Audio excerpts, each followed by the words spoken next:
Hallo, hier ist die Fortsetzung meines ersten ausführlichen Videos zum Kabinenroller.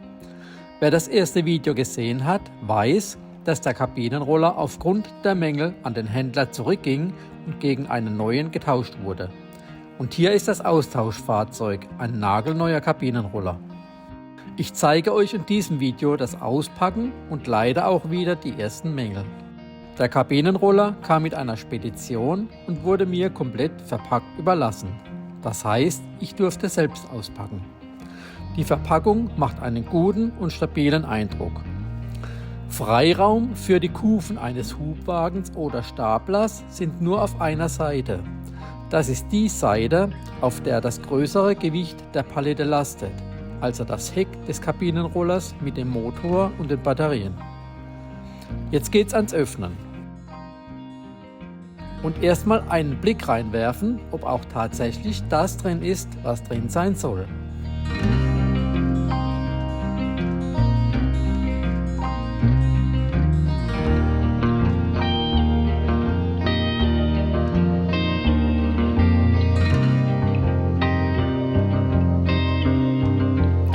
Und stimmt auch die Farbe? Ja, tatsächlich, alles in Ordnung. Nun die gesamte Folie entfernen, bevor es dann an die Kartonumhausung geht.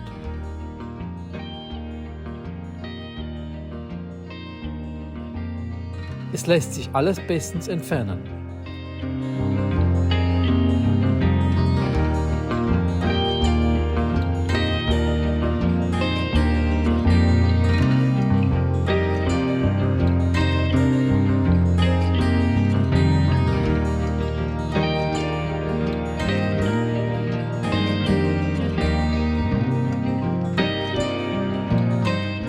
Darunter zu sehen ist ein einfaches Holzgestell.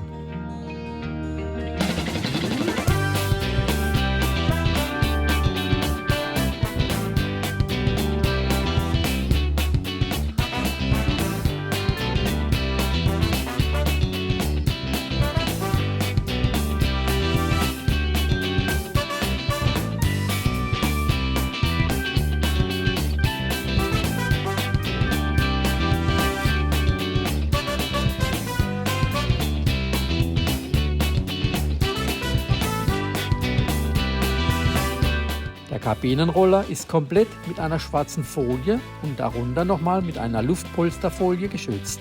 Sehr vorbildlich. Die Gurtbefestigung des Vorderrades scheint wohl nicht ganz fest zu sein. Dazu nachher mehr. Hinten links scheint sie fest zu sein.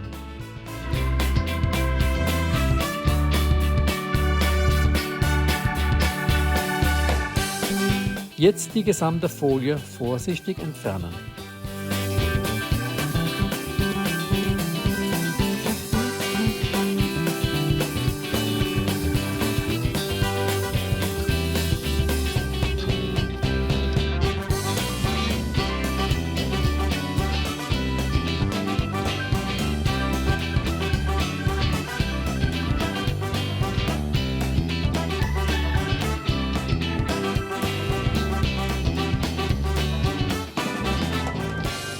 Jetzt sieht man ihn in voller Pracht.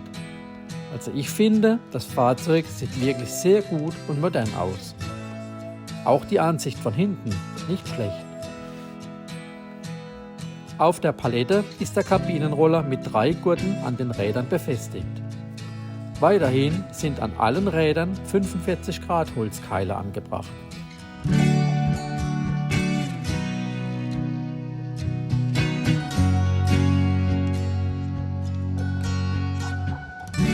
Siehe da, der Gurt hinten rechts ist gerissen.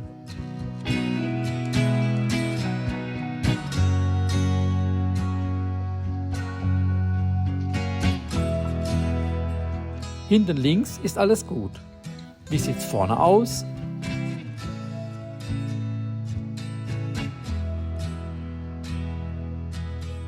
Auf den ersten Blick okay.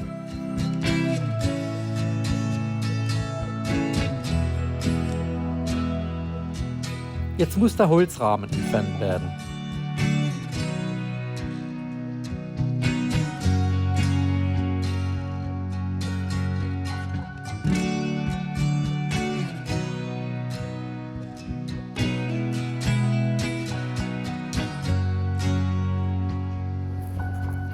Am besten ging das durch Herausdrehen der Schrauben.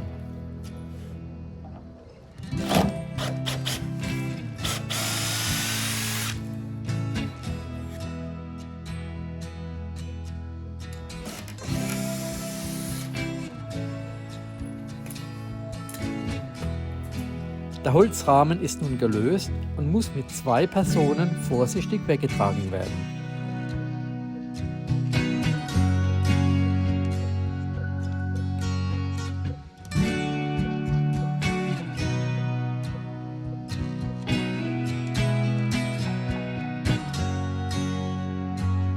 Jetzt nochmal zurück zu der Befestigung des Vorderrades.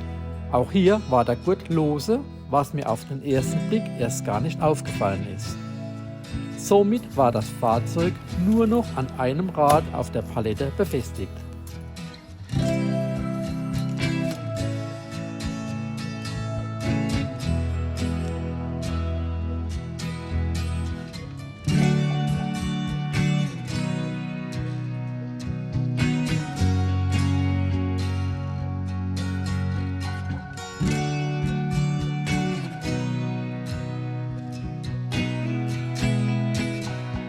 Nun geht's ins Innere.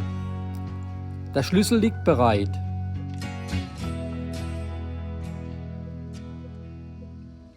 Die Papiere sind in dem Seitenfach.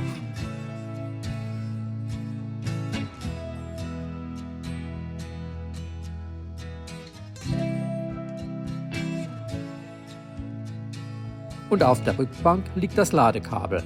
Alles sehr ordentlich.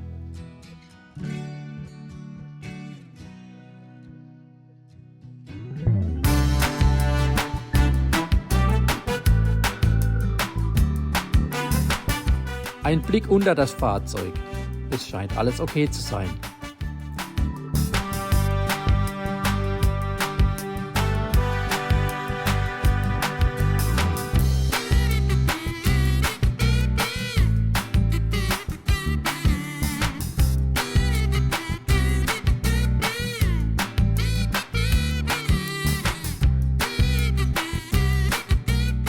Nun müssen die Holzkeile entfernt werden, um den Kabinenroller von der Palette fahren zu können.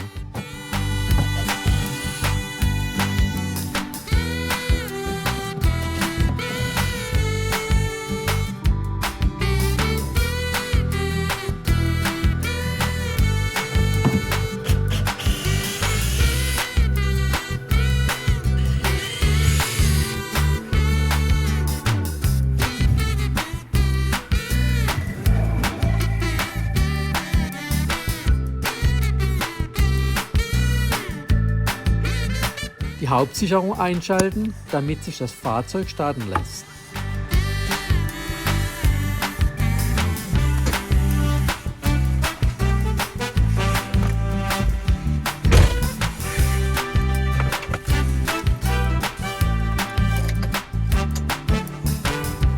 Das erste einschalten. Es funktioniert alles, wie es soll.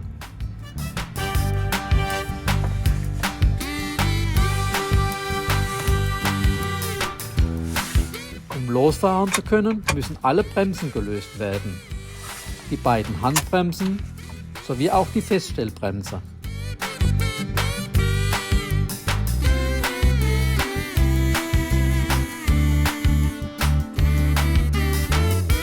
An der Vorderseite der Palette muss eine kleine Rampe gebaut werden, damit der Roller herunterfahren kann. Restholz gibt es ja genügend. Und jetzt ganz vorsichtig herunterfahren.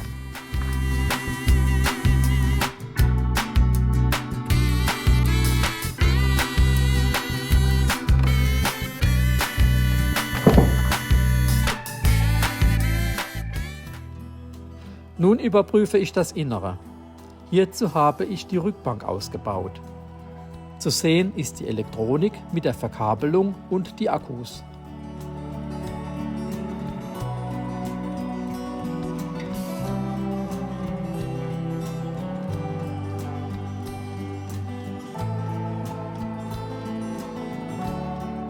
Unter der Rückbank sind 4 der insgesamt 6 Akkus verbaut. Jeder Akku hat 12 Volt und 52 Ampere-Stunden. Das ergibt dann bei 6 in Reihe geschalteten Akkus eine Gesamtspannung von 72 Volt.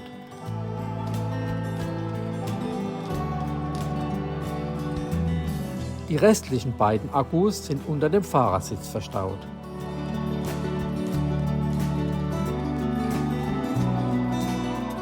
Hier sind die Befestigungswinkel des Fahrersitzes zu sehen. 2 von den 4 Winkeln waren lose.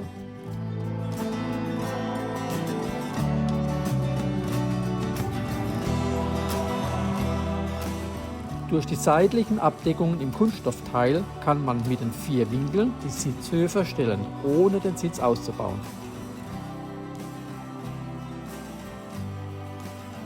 Am Scheibenwischer der Frontseite fällt mir gleich die Abdeckung auf. Die scheint nicht richtig zu sitzen.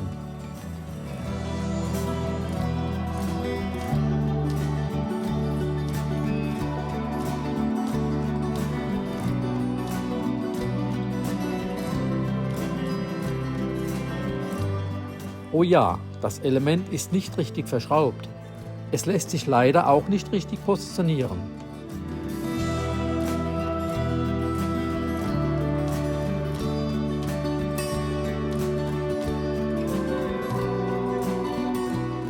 Im Innenraum fällt mir der Monitor von der Rückfahrkamera auf. Der ist recht lose. Okay, das lässt sich beheben, wenn auch nicht ganz einfach, da man keinen direkten Blick auf die Schrauben hat, die hinter dem Monitor sind.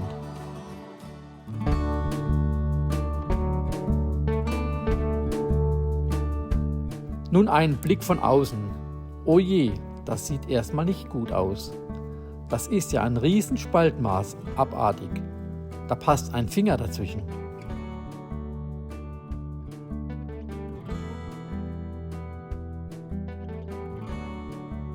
Auf der anderen Seite sieht es etwas besser aus.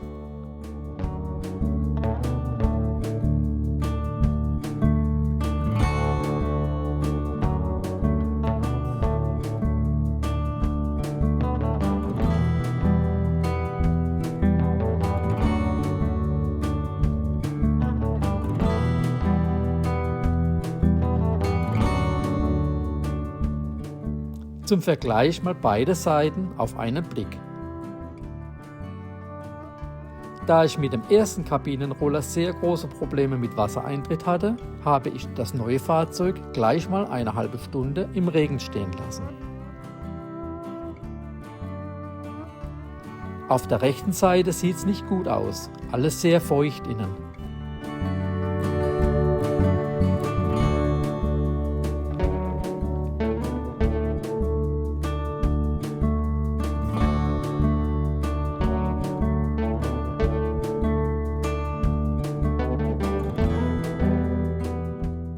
Von oben kommen Wassertropfen ins Innere.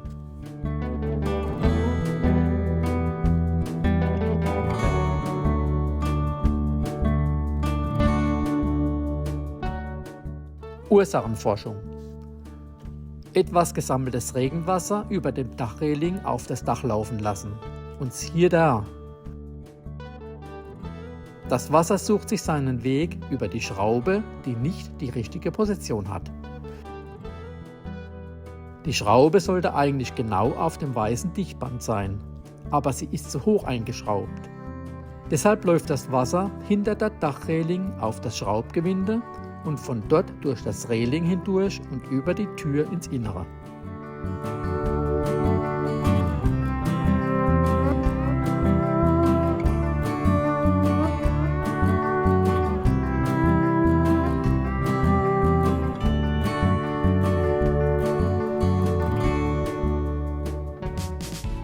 Hier stand der Kabinenroller ca. 1 bis 2 Stunden im Regen.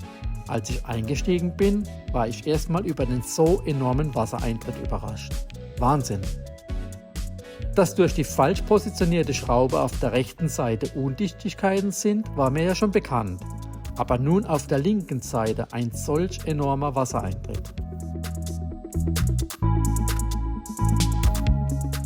Bei der Funktion des Scheibenwischers ist mir auch etwas aufgefallen.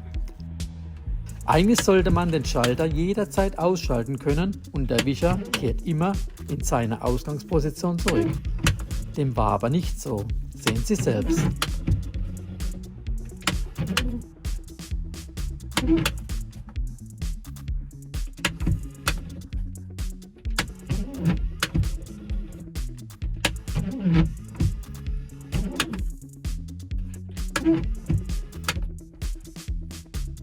Ist der Scheibenwischer hochgeklappt, funktioniert alles, außer dass er die Scheibe wischt.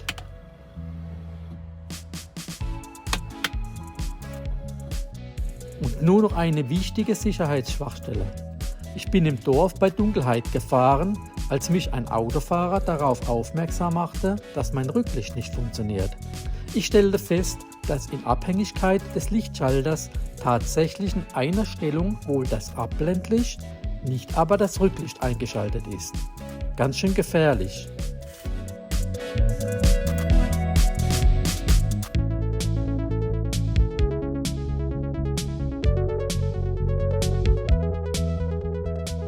In der Schalterstellung 1 ist das Abblendlicht eingeschaltet, das Rücklicht jedoch aus. In der Schalterstellung 2 ist das Tagfahrlicht und das Rücklicht eingeschaltet. In der Schalterstellung 3 ist das Tagfahrlicht, das Abblendlicht und das Rücklicht eingeschaltet. Alles in allem ein wunderbares Fahrzeug, doch leider mit zu vielen Mängeln. Nach einiger Kommunikation mit dem Händler ging leider auch der zweite Kabinenroller nach wenigen Tagen zurück.